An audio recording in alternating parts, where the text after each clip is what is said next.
बघ बघ बघ माझ्या आजोळावर आलंय सगळं.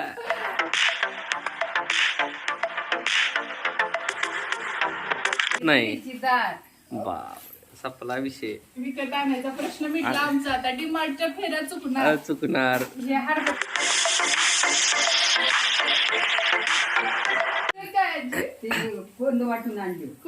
कोण मला हो माझ्या आवडीचे पदार्थ आणले सगळे.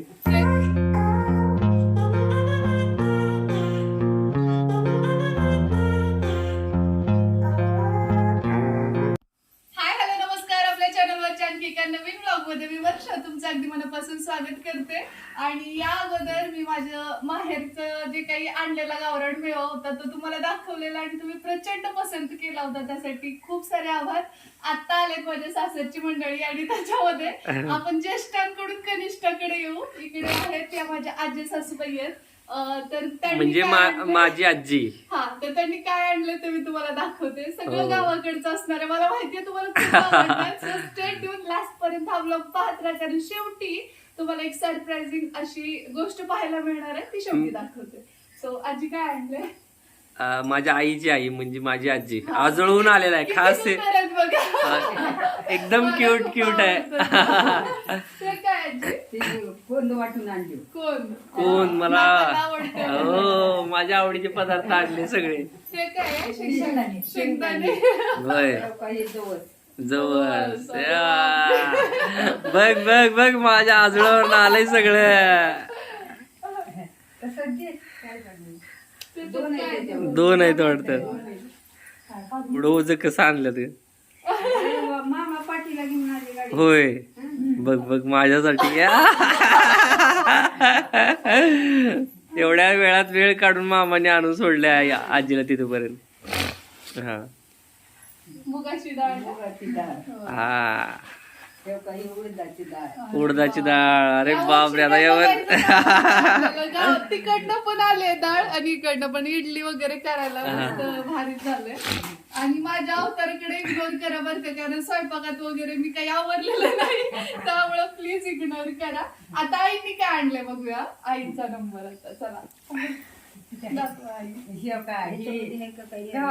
गव्हाचं पीठ बघा. ज्वारीचं पीठ. मिरच्या. गावी गेला शेत पण दाखवते. शेतात हे सगळं माझ्या शेतातलंच आहे बघा. हे पण लसूण गावरान मोहरी स्वतःच्या शेतातला. हे विकत काहीच नाही याच्यातला. वाटाणा स्वतःच्या शेतातला विकत नाही. बाप संपला विषय. विकत आणायचा प्रश्न मिटला आमचा. आता डिमार्टच्या फेऱ्या चुकणार. हरभऱ्याची डाळ. बापरे बाप एवढं वज कसं आणली. एवढं सगळं घेऊन आणि भाऊला वज उचलायला. होय काळा तिखट आणि लाल तिखट. आमच्या मराठवाडा भागामध्ये स्पेशली लातूर उस्मानाबाद डिस्ट्रिक्ट मध्ये जास्तीत जास्त काळ येसूर जो असतो तो केला जातो. कोल्हापूरकर जे आहेत त्यांना हे माहिती नाहीये, कारण की मोस्ट ऑफ द इकडे लाल तिखटच करतात किंवा कांदा लसूण येसूर नसतो, काळा तिखट नसतो. आणि हा आईंचा येसूर आहे. आई पण घेऊन आलेली माझी. आता मला येसूर करायची गरज नाही. 2 वर्ष काही टेन्शन नाही आता. होय. आणि हे आहे लाल मिरच, लाल तिखट बघा. एवढं सगळं. आता सगळ्यात भारी शेवटचा आयटम दाखवते मी तुम्हाला. अरे बघा आमच्या शेतातले आंबे. हा तर याचं वजन जवळपास 1 किलोच्या आसपास आहे एक आंब्याचं. होय. आणि श्रीबग कसले आहेत. श्रीबग अरे उचलतात का अर्ध डोके एवढा आहे की. आणि या आंब्याची हिस्ट्री आता भाऊ थोडेसे थकलेत त्यामुळे ते झोपलेत. नंतर मी त्यांच्याकडनं ऐकवते किंवा आई सांगतील तुम्हाला की याला काय काय करतात. ते हे घालतात खालून असं ओझ जर जास्त हे व्हायला ना सपोर्ट देतात त्याला. एवढं हे आहे. आणि हा आमचा आणि पोत भरून आहेत विशेष म्हणजे आंबे. म्हणजे आमच्या त्यांच्यामधला आंबा. तर आता या आंब्याविषयी आपण थोडक्यात जाणून घेऊ. आमच्या सासू जरा मोठे आंबे काढून दाखवू, त्यापेक्षा भरपूर मोठे आहेत मध्ये. आणि मी स्वतः हे आंबे डोक्यावर विकलेले आहेत. म्हणजे डोक्यावर घेण्यापेक्षा किती मोठे हे आंबे सगळे आंबेच आहेत. तर भरपूर आंबे आणलेले त्या वर्षी काय आम्हाला आंबे विकत घ्यायची गरज नाहीये. माझा हो. म्हणजे उन्हाळा आमचा याच्यामध्ये मस्त एन्जॉय आणि याचे का आमच्या मराठवाड्यामध्ये आहे ना हा आंबा विशेष मानला जातो, कारण एवढ्या मोठ्या आकाराचा होत नाही सहसा, आणि एका आंब्यामध्ये पूर्ण घराचा रस पूर्ण होतो. पण याच्यात कोय खूप छोटी आहे, तुम्हाला बघायला मिळेल. कितीची होते तरी? आता हे जवळपास एक 800 ग्राम ते 1 किलोच्या आसपास आहे आंबा. किलो होते. हा की 1 किलोचा आहे आंबा हा. त्यांच्या सासरे असं वरी पेन लिहायचे. लांब गणपाटीला बसत होते. मी सुद्धा स्वतः विकलेलो आहे. होय. हा. म्हणजे किती किलोचा आहे ते याच्यावर वर्षा भाऊ काय म्हणतात बघ, किती? 2 किलो पर्यंत. पण आता बारीक फुलं आहे.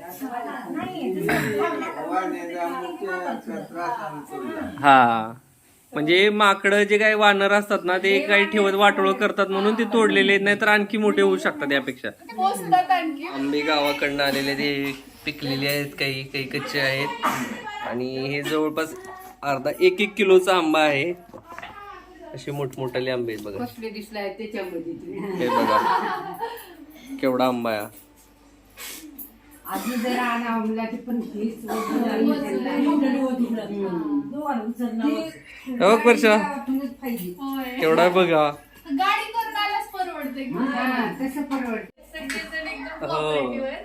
त्यामुळे ना असं कधी वाटत नाही. गाडी जरी गेले ना तरी पण कधीच तसं काही म्हणजे बर्डन किंवा लोड अजिबात येत नाही. ही बघा इकडं आंबे घेऊन आलेले आहेत. हा आंबा स्पेशल आहे आमचा, म्हणजे असं बॅक कॅमेरा दाखवा नाही तर. हा जवळपास 1 किलोचा आंबा आहे. रेग्युलरच्या ब्लॉगचं थोडं वेगळं पडतं, आणि जेव्हा घरी कोणी येतं तर मेन गोष्ट पहिला प्रेफरन्स त्यांना द्यायचा असतो, पहिली प्रायोरिटी गेस्ट असतात. त्यामुळे मग सगळ्यांचं सगळं करत करत कधी कधी गोष्टी विसरतात. तसंच एक्झॅक्टली झालं, आणि या ब्लॉगचा शेवट करायचं विसरून गेले मी. सो त्यासाठी दिलगिरी व्यक्त करते.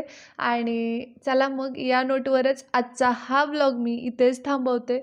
भेटते मी तुम्हाला लवकरच उद्याच्याच नवीन ब्लॉगसोबत. तोपर्यंत जय हिंद, जय महाराष्ट्र, जय जिजाऊ. जय शिवराय, वंदे मातरम.